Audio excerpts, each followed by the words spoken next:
అంటే మిడిల్ క్లాస్‌లో పుట్టిన వాళ్ళకి ఆడలేదు, మగలేదు. ఇద్దరు పిల్లలకు కూడా చిన్నప్పటి నుంచి తల్లిదండ్రులు పడ్డ కష్టాలు కావచ్చు, లేకపోతే ఫ్యామిలీ పడ్డ స్ట్రగుల్స్ కావచ్చు, వాళ్ళ కోసం సాక్రిఫైస్ చేసినవి చాలా ఉంటాయి తల్లిదండ్రులు.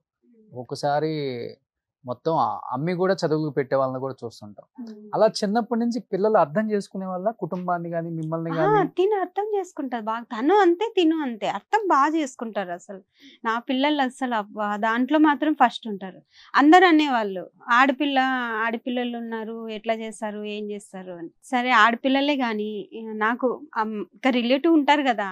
ఆడపిల్లలు కదా, నువ్వు అట్లుండాలి, నేను ఇట్లుండాలి, వాళ్ళని అట్లా చూసుకోవాలి, ఇట్లా చూసుకోవాలి అంటే నేను అలా దీనికి అది పెద్ద అమ్మాయి ఏమో సైలెంట్ గా ఇంట్లో ఉండేదే. దీన్ని అలా పెంచలేదండి నేను. ఇంట్లో పెద్ద మొగరాళ్ళ లెక్క ఇంట్లో అబ్బాయి అన్నమాట. ఒక అబ్బాయి లాగానే చూసుకుంటాం దీన్నైతే. సపోర్ట్ ముందు నుంచి చిన్నప్పటి నుంచి దీనికి ఎక్కువ. బట్ సొసైటీలో ఇంత మార్పు వస్తున్నా కానీ చిన్ను, ఆడపిల్లల్ని భారంగా ఫీల్ అయ్యే వాళ్ళని చాలా మందిని చూస్తున్నాం. అమ్మాయిల్ని అంగట్లో అమ్మేస్తున్నారు. అమ్మాయిలు పుడుతున్నారంటే అబార్షన్స్ చేయించుకుంటున్నారు. అమ్మాయి అంటే చిన్న చూపు చూస్తున్నారు. అమ్మాయి అంటే చిన్న చిన్న స్కూళ్ళల్లో చదివించటం, ఏముందిలే అమ్మాయే కదా, కొంతవరకు చదివించి పెళ్లి చేస్తాం కదా అన్న ఉద్దేశంతోనే పేరెంట్స్ ఉన్నారు కదా. బట్ అమ్మాయిలు తలుచుకుంటే ఏదైనా సాధించవచ్చు అనేది మీలాంటి కొంతమంది అమ్మాయిలను చూసినప్పుడు అనిపిస్తుంటుంది చాలా మందికి. సొసైటీలో ఇప్పుడు ఎక్కువ తిరుగుతున్నావు కాబట్టి నువ్వు కూడా అందరితో మింగిల్ అవుతున్నావు, వాట్ ఈస్ వాట్ అని తెలుసుకుంటున్నావు కాబట్టి నీకేమనిపించింది? ఏమైనా చేంజ్ అనిపించిందా, లేకపోతే ఇంకా స్టిల్ అలానే ఉందా? స్టిల్ అలానే ఉంది. అంటే మనకు ఇప్పుడు సిటీలో అనుకుంటే నార్మల్ గా ఉంది. నేనే నా కళ్ళ ముందు ఇప్పుడు కూడా అబ్జర్వ్ చేస్తున్నాను. పల్లెటూరులో ఎక్కడైనా వెళ్తే 18 years అయిందా, పెళ్లి చేసుకుని వెళ్ళిపోతుంది, దానికి ఎందుకు ఇవన్నీ అని అన్న వాళ్ళు నా ముందే అన్నారు. నేను వాళ్ళతో ఫైట్ చేశాను. నేను అలా ఎందుకు అనుకుంటారు, కొడుకు అని అంటున్నారు. కొడుకులు ఇవాళ వాళ్ళు బెట్టింగ్లు చేసుకుంటే ఎంత మంది నాశనం అవుతున్నారు. జాబ్స్ కి సరిగ్గా అవ్వట్లేదు.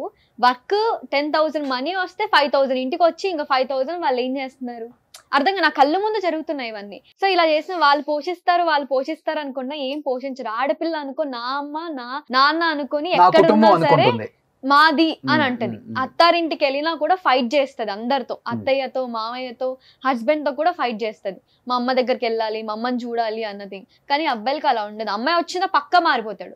నిజంగా నా కళ్ళ ముందు నేను ఎంతెందుకు మా అన్నయ్య వాళ్ళందరినీ చూస్తున్నా నేను. అలా అయిపోతుంది అంతే. ఇంకా వాళ్ళు ఎప్పుడు రియలైజ్ అవుతారో తెలియదు, కానీ సొసైటీ మాత్రం వాళ్ళకి అవ్వే అంత వరకు తెలీదు. ఇప్పుడు కొంతమంది, ఇప్పుడు నేను ఉన్నాను కదా, నన్ను ఇన్స్పిరేషన్ గా కొంతమంది మా రిలేటివ్స్ అలా చూసి, చూడు అమ్మాయి ఆడపిల్ల అయినా ఎంత మంచిగా చేసుకుంటుందో, నువ్వు చెయ్యాలి కదా, ఇట్లా ఎంత మంచిగా ఉంటున్నారు చూడు, ఇలాంటి ఆడపిల్ల నాకుంటే బాగుంటుండే అని ఇప్పుడు అనుకుంటున్నారు. నన్ను చూపించి ఇలా మా రిలేటివ్స్ లో కానీ ఇలా మాట్లాడడం జరుగుతుంది. సో అప్పుడు ఇంకా మారాలి, ఇంకా చాలా మారాలి అన్నట్టు అనిపిస్తుంది. ఇంకా పల్లెటూరు నేను ఎక్కడైనా వెళ్ళినా, నార్మల్ గా వెళ్ళినా కూడా పల్లెటూరులో ఇలా ఆడపిల్లలు 18 years వచ్చింది పెళ్లి చేస్తామంటే నేను ఫైట్ చేసిన కొన్నిసార్లు.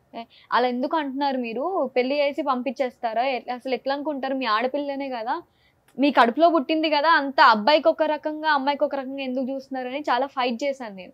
సో ఇంకా చేంజ్ అవ్వలేదన్న నిజంగా. ఈ విషయంలో మాత్రం నిజంగా ఏడుపు వస్తుంది. కొంతమంది ఎలా అంటే కొంతమంది నాతో చెప్పుకున్నారు, అక్క ఇలా అంటున్నారు అక్క, ఇలా చేస్తున్నారు అక్క, నచ్చట్లేదు అక్క, నేను అమ్మకి ధైర్యంగా చెప్పడానికి అవ్వట్లేదు, నాన్నకి చెప్పడానికి అవ్వట్లేదు అని.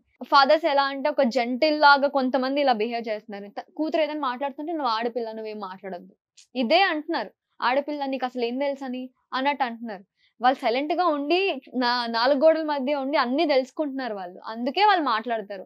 సో ఎవరైనా పేరెంట్స్, నేను ఒక్కటే చెప్తాను అందరి పేరెంట్స్ కి, సో వాళ్ళకి ఛాన్స్ ఇవ్వండి. వాళ్ళ మనసులో ఏమనుకుంటున్నారో మీరు ఫస్ట్ విని అర్థం చేసుకున్న తర్వాత మీకు రైట్ అనిపిస్తే రైట్ చేయించండి, రాంగ్ అనిపిస్తే మీరు పేరెంట్స్ గా ఉన్నారు కదా, మీరు వద్దు అని చెప్పండి, అందులో తప్పేముంది అన్నట్టు. కానీ ఈ కొంతమంది చిల్డ్రన్స్ పిల్లలు ఏం చేస్తున్నారు తెలుసా, ధైర్యంగా చెప్పట్లేదు. మా అమ్మే కదా, మా నాన్నే కదా అని ధైర్యంగా చెప్పుకోవట్లా. మీరు ధైర్యంగా ఫైట్ చేసిన రోజే మీ లైఫ్ అనేది బాగుంటుంది అని చెప్పి నేను చాలా మందికి చెప్పాను. సో ఇప్పుడు నువ్వు ఉన్నావమ్మా, అమ్మ మేము మిడిల్ క్లాస్ వాళ్ళము, ఇనిషియల్ గా మీరు వచ్చేటప్పుడు కూడా చాలా మంది రకరకాలుగా మాట్లాడుతున్నారు, మమ్మల్ని కూడా తప్పుగా మాట్లాడారు అని. పేరెంట్స్ దీనికే భయపడుతున్నారు. స్టార్ట్ అయ్యేటప్పుడే వాళ్ళు ఏమంటారు, వీళ్ళు ఏమంటారు, ఇంటి పైన వాళ్ళు ఏమంటారు, ఇంటి కింద వాళ్ళు ఏమంటారు, మనకు అవసరమా, బజార్కి పంపించేసావు ఆడపిల్లని, ఇట్లా అవుతుంది అట్లా అవుతుంది, సమాజం ఎట్లుందో చూడు, ఒక ఆడపిల్లని అట్ట బరి తెగించి వదిలేస్తావా, ఈ మాటలకు భయపడుతున్నారు పేరెంట్స్. కానీ ఇనిషియల్ గా అవన్నీ భరిస్తే ఒక కొంచెం సక్సెస్ అయిందాక అసలు ఆ అమ్మాయికి ఇంకా తిరిగే ఉండదు, వెనక్కి తిరిగి చూసుకోవాల్సిన అనేవాళ్ళు. నన్నే అన్నారు చాలా మంది, ఆడపిల్లని తీసుకెళ్లి ఇలా మమ్మీ డాడీ ఇద్దరిని అరిచారు. ఇప్పుడు ఇన్ని రోజులు ఆయన ఉండే ఆయన ఉండే ఇప్పుడు ఓకే బానే ఉంది. ఇప్పుడు తీసుకెళ్ళి నువ్వు ఒక్కదానివి ఆడపిల్లని తీసుకున్నట్టున్నావు, ఎందుకు అట్లా?